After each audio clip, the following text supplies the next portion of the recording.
दोस्तों, आप लोगों के बीच में मैं एक प्यारा सा नाच गीत सुनाने जा रही हूँ। आप लोगों को कैसा लगेगा कमेंट में बताना। सर्च करके ज़रूर एक बार देख लेना।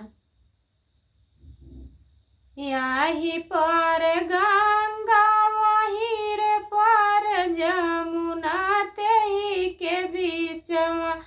कृष्ण बसिया बजावै तेही के बीचवा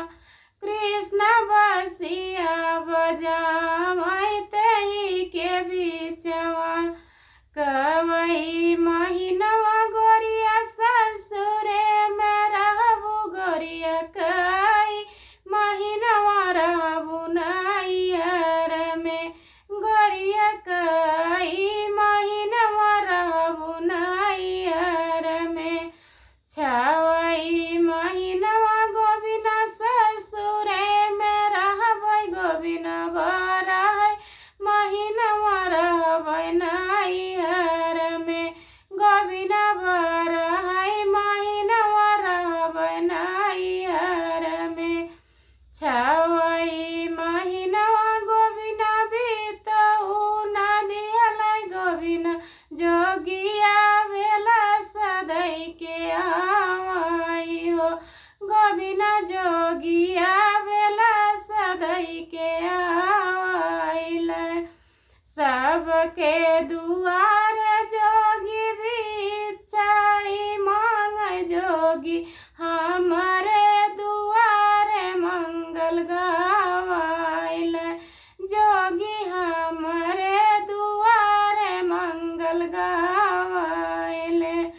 भीतरै की बाटू बाहर हमारी रनिया रनिया दैना दे तू जोगी जी के बिछवान हो रनिया दैना दे तू जोगी जी के बिछवान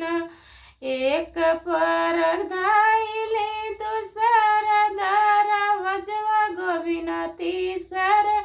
पे धर दाहिन बाहियान गोबिना तीसरे पे धर दाहिन बाहियान छोड़ऊ रे छोड़ऊ गोबिना हमारा दाहिन बहिया गोबिना पड़ी जाइए सासू के नजरियान गोबिना पड़ी जाइए सासू के नजरियान किया तोहरा हुआ बहुअर भैया से भतीजवा बहुअर किया तुहरा नाने कई मिलनवान बहुअर किया तोहरा नाने कई मिलनवान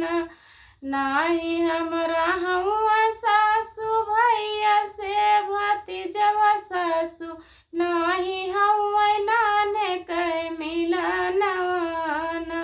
सासू नाही हुआ नाने कई मिलनवान सासू ससुर के लहुरा ननदयवान हो सासू ससुर के लहुरा ननदयवान।